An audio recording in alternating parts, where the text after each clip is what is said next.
Today is Sunday, July 29, 2018. Welcome, everybody. Thank you so much for joining us here on LCJ Live. Brand new episode right now. Coming up, your breaking box office news. Plus, Winnie the Pooh is back in theaters in just 4 days with Christopher Robin. And I'll give you my opinion on The Spy Who Dumped Me. I already saw it. It's one of the big movies opening up this coming weekend. Plus, huge news for Warner Brothers with Mowgli. More insider details. But please, as always, send me questions because I love answering viewer questions. So please send them in here to LCJ Live. Let's get your breaking box office news going right now. Mission Impossible Fallout is your #1 movie in America with $61.5 million. That is a franchise high for Mission Impossible, beating out Mission Impossible 2, which opened with $57 million, and last time's movie, the last one, Mission Impossible Rogue Nation, which had $55 million.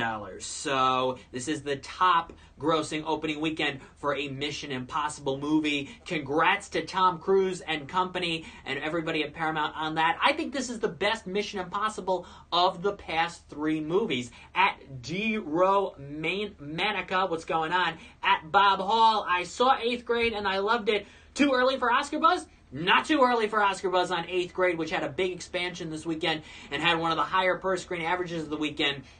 Elsie Fisher should be in the Best Actress conversation. Bo Burnham should be in the Best Director and Best Original Screenplay conversation. 8th Grade should be in the Best Picture conversation. Josh Hamilton, who plays the dad in this movie, should be in the Best Supporting Actor conversation. 8th Grade is one of the best films of the year so far. Glad you saw it. At Chris Oz, what's going on? Mission Impossible is your #1 movie in America. $61.5 million. As I was saying, I think it's the best of the last 3 movies because of the final act. The final act gets you involved in these characters more than ever before. There is so much on the line, so much at stake, especially with the reappearance of an older character from this franchise. It's a stellar final act. First 90 minutes or so, it's kind of standard Mission Impossible stuff. You get to that final act, you are home free, my friends. So if you haven't seen Mission Impossible Fallout, I recommend you go see it in theaters. But hey, second and third place movies, huge drops. Mamma Mia, 57% drop down to $15 million. It's up to $70 million total. The first Mamma Mia made $144 million in the United States 10 years ago. A lot of it had to do with the fact that it was the first one. People were going to it again. They had seen the Broadway show. And there was a sing-along version released later that summer. So it kept, its decreases each week were very small. 57% drop week 2 is not good. Universal should be questioning things right now. I think it's because this is a different kind of film than the first one is. It's a film people aren't going to expect going in. It's not 100% joy and wonder. There's a lot of emotion here, and maybe people don't want to experience that a second time. Personally, I think it is a far better film than the first one. Would you say Mamma Mia is a flop? I wouldn't say it's a flop. Its budget of $75 million, it's up to $70. Universal's going to make its money back. But it is surprising to see this 57% drop right here in week 2. At CVen007, how you doing? Welcome to LCJ Live. Equalizer 2 was the #1 movie last weekend.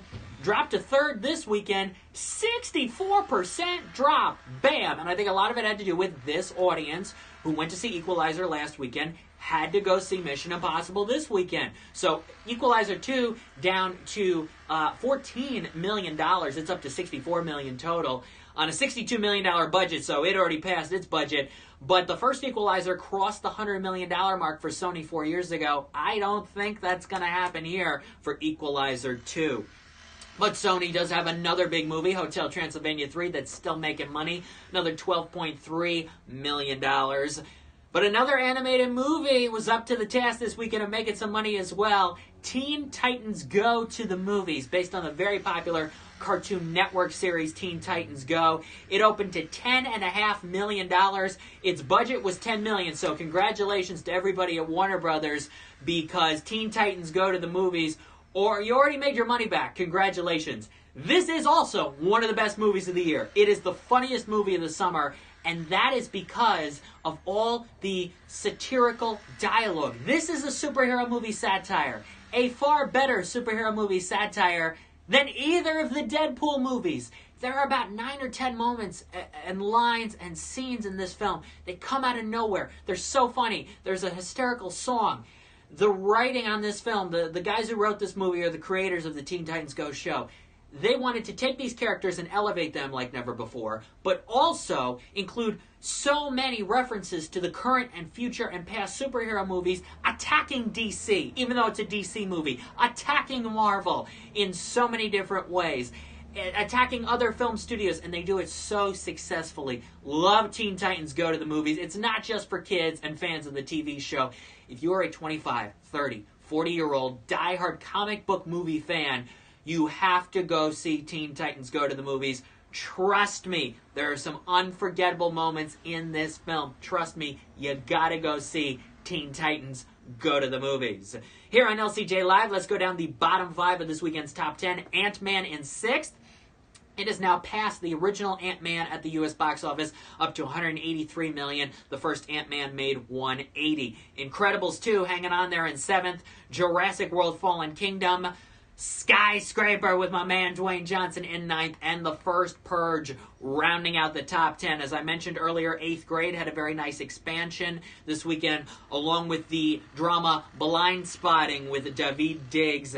Blind Spotting came in 13th, 8th Grade in 14th. 8th Grade only in 150 theaters. It will be expanding nationwide this weekend. Highly recommend, if 8th Grade is near you, that you go see it. Another interesting fun fact for you at the weekend box office. With this weekend, Ocean's 8 has now become the highest grossing movie of the year for Warner Brothers. That's right, it has passed Steven Spielberg's Ready Player One. I'm a little surprised. Ocean's 8 had an alright open. I didn't think it was going to have this stability over the last several weeks that it has, now surpassing Ready Player One at $137.3 million. And I think it's going to be the highest grossing film for Warner Brothers for a while. Coming up for them on the docket is the animated movie Smallfoot, which could go either way. But you've also got The Meg and Crazy Rich Asians and The Nun even coming before then. I don't think they're going to get to $137 million. A Star is Born in October could do all right, but maybe not that high. The next chance for big ones to surpass Ocean's 8 are Fantastic Beasts, The Crimes of Grindelwald, which is the Fantastic Beasts sequel in November, and maybe Aquaman in December, though I'm thinking that's going to be a huge flop. So Ocean's 8, when all is said and done, is going to be one of the top 2 or 3 highest grossing movies of the year for Warner Brothers. The fact that that's going to happen alone tells me Ocean's 9 will probably be in the works for Warner Brothers very soon. At Steven_S4U, welcome to LCJ Live. I saw another movie over the weekend, a film that opens up this Thursday night called The Spy Who Dumped Me. Lionsgate decided out of the blue, we're going to do nationwide sneak previews of this movie on a Friday night. That is very rare. The only few other times that's happened, it was for Jumanji, for the Amazon advanced showing of that. Why do you think Aquaman will be a flop? Because it looks terrible and Mary Poppins is going to destroy it. So Spy Who Dumped Me was a Friday night thing. Lionsgate basically advertised, hey, bring your besties, bring your girlfriends, go see Spy Who Dumped Me a week early. Well, I decided to do that as a guy anyway, to see the movie early, and it's terrible. This is one of the worst movies of the year. There were about 90 people at the showing I attended, so 90, you do some math, that's a decent amount of money. Depending on how many theaters they did this around the country, it probably made a decent amount of money with its Friday night advanced showings. But the reviews have already been out, including mine. This is absolutely terrible. It is not funny. I didn't laugh once. I feel really bad for Kate McKinnon. She is so talented. I thought she should have won an Emmy for SNL 3 years before she finally did. And when everybody saw the Ghostbusters movie a couple years ago and they were like, wow, Kate McKinnon steals the show, I'm like, yeah, but I've watched her the past couple years on SNL. I know she's this good. I know she's this funny with the right material. Unlike Melissa McCarthy, she can't make terrible material passable. So Mila Kunis plays the straight woman in this equation. It really doesn't work. It's gratuitous language, sexual humor, bathroom humor, ridiculous ultra-violence, and a story that's really predictable and basic and silly. This doesn't improve getting, any more brain cells. This takes them away. Spy Who Dumped Me, do not go see The Spy Who Dumped Me this weekend. Once again, one of the worst movies of 2018. Hopefully, Christopher Robin will not be one of the worst movies of 2018. It opens up this Thursday at 6 p.m. This is a different take on the Winnie the Pooh story. The Winnie the Pooh characters are now in CGI. Ewan McGregor plays an older Christopher Robin. He meets up with Pooh again, and they try to make life a little better for Christopher Robin and his family. At J Gator and at A Gator. We got a couple different Gators. Welcome to LCJ Live.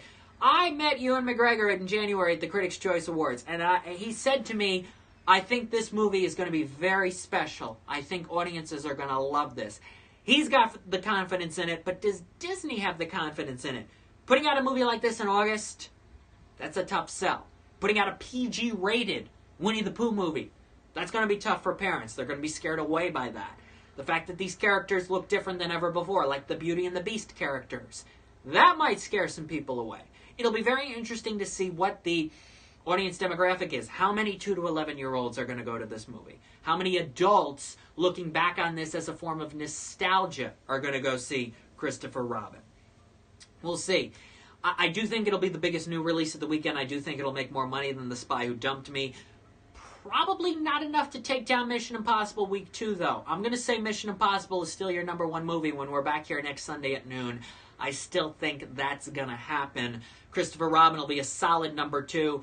And probably The Spy Who Dumped Me will still make enough money to come in third place for the weekend. So that's my early thoughts on what's happening next week. Hey, one of the big stories that came out the other day, this is changing the world of movies forever. Mowgli was a Warner Brothers movie that was supposed to come out in October. Netflix decided to buy the rights to it, take it away, take it out of theaters, and Netflix is going to put it on Netflix, their streaming service, next year. This is wild. The fact that Netflix can now come into any studio and say, I want your movie, and get it. That is big. That does leave a little bit of a hole for Warner Brothers in the fall schedule between A Star is Born and Fantastic Beasts. That's about a month and a half. But Mowgli was going to go up against Halloween, the Jamie Lee Curtis Halloween movie that weekend. Probably wasn't going to do all that well. The early buzz from the footage out of CinemaCon was not that strong, even though Andy Serkis is directing this movie and it's got all these visuals and a huge voice cast. Does the world need another Jungle Book movie? Netflix is going to take that chance. So Netflix has taken Mowgli and will put it on their streaming service sometime next year. A big animated series that is returning to television this Friday night at 11:30 p.m. Eastern on HBO is Animals. It is Season 3 at lights-camera-jackson.com. In the podcast section, I've got my conversation with the creators of Animals, Phil Matarese and Mike Luciano. They were a lot of fun to talk with. They're really excited for everybody to see Animals Season 3 starting this Friday on HBO. They have a ton of celebrity voice guests this season on Animals, including Jacob Tremblay. Yes, the star of Room and Wonder, and the upcoming Predator movie is on a TV mature adult animated series. They talk about that and much more. So go to the podcast section at lights-camera-jackson.com for my conversation with them. Again, you can go to the website on the homepage, find my reviews of The Spy Who Dumped Me, plus Mission Impossible Fallout and Teen Titans Go to the Movies. Look for those. I'll have my review of Christopher Robin coming up later in the week. If you're just joining us here on LCJ Live, a little recap for you. Mission Impossible is your number one movie with a franchise high open of $61.5 million, and Teen Titans Go to the Movies with a solid $10.5 million. I think it'll do even more money throughout the rest of the week. All right, that's it. Hey, we'll see you next Sunday, noon Eastern, for another new episode of LCJ Live. As always, follow me on all kinds of social media. I had a great time at a comedy show last night with Abby Crutchfield and Luke Thayer. They were really funny. Look for those pics on Twitter at LCJ Reviews, Instagram at LightsCamJackson. All the latest rapid reviews, radio segments, movie reviews, blog pieces. I do have a new blog going up tomorrow on the website. Is the best animated feature category for this award season already determined?